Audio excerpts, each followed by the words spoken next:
Unidad de Extensión de Educación de la Universidad UNICI. Me encuentro en este momento con el doctor Aldemar Velasco, quien va a ser la persona que nos va a aportar bastante para el proceso de nuestro trabajo de antropología. Compañero Aldemar, buenas tardes. Buenas tardes, un placer poder contestar sus preguntas y aportarle a este proceso educativo. Bueno, la primera pregunta es: ¿cómo entiende usted la relación entre cultura y educación desde la perspectiva de la antropología de la educación?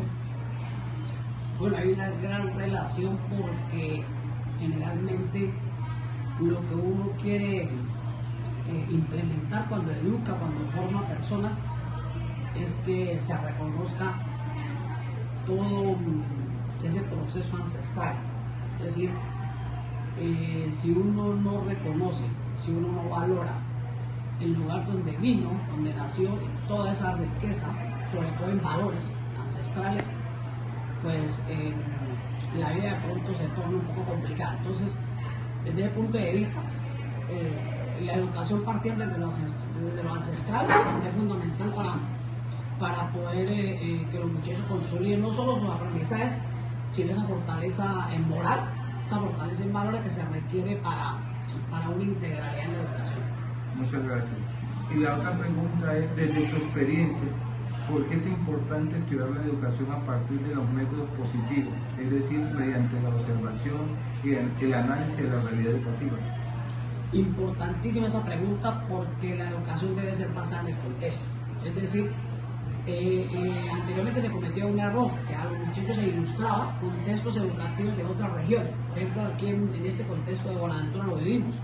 Se traían libros por ejemplo, de Bogotá o de Medellín o de otras partes, y esos libros incluso venían con dibujos, con esquemas de personas que no pertenecían a este contexto. Entonces la educación debe partir del contexto, porque ese es el contexto donde están las problemáticas, ese es el contexto donde se requiere desarrollo, ese es el contexto donde la educación debe impactar para que pueda haber desarrollo, pueda haber progreso, para que pueda haber personas capaces de solucionar los problemas que existen. Entonces, una educación contextualizada parte de lo real, de cómo es la forma de vida de las personas, cómo pueden mejorar su forma de vida, cómo pueden acceder al progreso y al bienestar, obviamente a través de proyectos educativos. Por ejemplo, un ejemplo que se puede representar es las universidades de aquí, por ejemplo, presentan proyectos productivos. De esos proyectos productivos basados en las riquezas del contexto, hablando por ejemplo del chontaduro, del borojó, todo eso permite que esa riqueza, que esos productos se puedan comercializar y obviamente llevar a muchas regiones del país, inclusive exportar a otros países, logrando con eso que la riqueza de ese contexto, además de que va a otras regiones, trae bienestar y progreso para toda la población. Muy bien, muy bien. ¿De qué manera considera usted que la antropología empírica, pedagógica, permite comprender mejor el comportamiento y el aprendizaje de los estudiantes dentro del aula? Claro, mira, si tú en un salón de clases estás trabajando con los muchachos, por ejemplo, sobre la paz y sobre la violencia, tú puedes hablar 1 o 2 horas y puedes hablar media hora, pero ese no es el gran objetivo. El objetivo es escuchar a los muchachos. Los muchachos te expresan de sus propias palabras lo que están viviendo, y eso es lo que se requiere en la educación, que el muchacho exprese lo que está viviendo, lo que está sintiendo, que él exprese en sus propias palabras lo que ve, ¿sí? Lo que le afecta o lo que le afecta a la familia. Y él, cuando él narra ese contexto, él va inclusive ampliando todo ese argumento, entonces se da uno cuenta de que ellos viven una realidad que nosotros no la conocemos, pero que a través de ellos podemos conocerla, y no solo eso, conocerla, sino aportarles desde la educación, desde la formación, para que ellos puedan obviamente sobrevivir, para que ellos puedan saltar esas dificultades y obviamente a través de la educación puedan lograr sus estudios, no estancarse, sino lograr sus estudios y llevar mejores perspectivas para su casa, para sus hogares y mejor aún para sus proyectos de vida. Muy bien, compañero. La otra pregunta es: ¿qué importancia tiene la cultura en la formación del ser humano según la antropología de la educación? Los elementos culturales son fundamentales en cada ser humano. ¿De dónde vengo? ¿Sí? Entonces, la cultura aporta, es impresionante lo que aporta la educación, porque es ahí donde todo ese arraigo multicultural de las personas puede enriquecerse, ¿sí?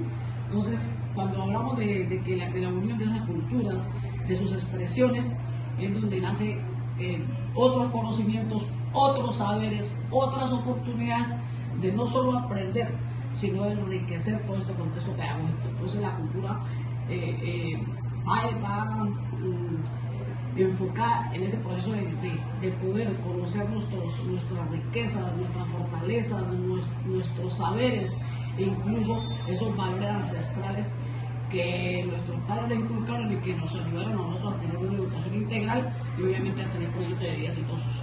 Y por último, desde su punto de vista, ¿cuáles son los principales aportes y tiempo y limitaciones de la antropología en la educación en el contexto educativo actual? Los aportes son maravillosos. Mire, las comunidades, por ejemplo, en lo ancestral, la parte de las comunidades afro, los aportes científicos, deportivos, económicos que han hecho a las diferentes economías del mundo, ¿sí? Aquí en Colombia tenemos un afrocientífico, Raúl Cuero, que le ha aportado mucho a estos procesos educativos. Y así por el estilo, todas estas culturas enriquecen. Infortunadamente todavía existe el arraigo de la discriminación, ¿cierto? Y no se ha podido potenciar. Pero en estos momentos que estamos viviendo, ya están abriendo oportunidades y todas estas culturas han podido demostrar toda su belleza cultural, su arraigo cultural, que es enorme, es rico, es maravilloso, es impresionante, que viene a sumarse a otras culturas para volver obviamente esto un proceso multicultural que le permite a las personas entender que todas esas riquezas pueden llevar al ser humano a que pueda promover educación inclusiva, ¿sí? Educación que puede sacar a cualquiera de esas personas y llevarla a los cargos más altos, puede llevarla a los sitios más elevados de conocimiento y obviamente aportarle al entorno educativo toda esa riqueza y esos aprendizajes culturales y ancestrales. Muchas gracias, compañero doctor Aldemar, por el aporte y por ese conocimiento que usted tiene sobre la antropología en misiones de educación. Gracias por la entrevista y me alegró aportarle algo. Bueno.